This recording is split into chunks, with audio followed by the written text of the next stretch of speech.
এই বাচ্চা ছেলেটা রাস্তা দিয়ে হেঁটে যাচ্ছিল। হেঁটে যাওয়ার সময় সে একটা ভ্যানিটি ব্যাগ কুড়িয়ে পায়। ভ্যানিটি ব্যাগটা কুড়িয়ে পাওয়ার পরে সে কিন্তু ভ্যানিটি ব্যাগটা খুলে দেখতে পায় যে ভ্যানিটির ব্যাগটার ভিতরে অনেকগুলো টাকা। টাকাগুলো দেখে সে কিন্তু একটু এদিক ওদিক তাকায় যে আসলে টাকাগুলো তারপর কিন্তু সে রাস্তায় ওখানে বসে যায়।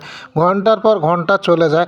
আসলে সে বসে আছে ভ্যানিটি ব্যাগটা যার সে তাকে ফেরত দেবে। এজন্য সে রাস্তায় ওখানে বসে থাকে। কিন্তু বসে থাকতে থাকতে হঠাৎ করে একজন ভদ্র মহিলা ওখানে আসে। আসার পরেই এদিক ওদিক খুঁজতেছে। খোঁজার পরে ছেলেটার কাছে যখন ভ্যানিটি ব্যাগটা দেখতে পায় তখন কিন্তু সে এসে ছেলেটাকে বলে যে আমার এখানে ভ্যানিটি একটা পড়েছিল, তুমি কি আমার ভ্যানিটি ব্যাগটা দেখেছো? এই রকম কালার, ব্ল্যাক কালার। তখন ওই ছেলেটা তার হাতেই ব্যাগটা ছিল, বললে যে এই ব্যাগটা কি আপনার?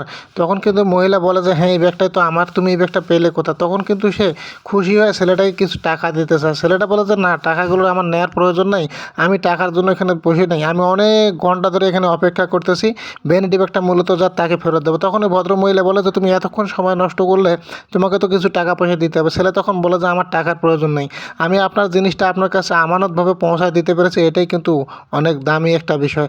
তারপর কিন্তু সে ওখান থেকে চলে যায়। আর এই ছেলেটার ব্যবহারে কিন্তু এই ভদ্র মহিলা অনেক খুশি হয়ে দেখুন তাকে কীভাবে ধন্যবাদ জানায়।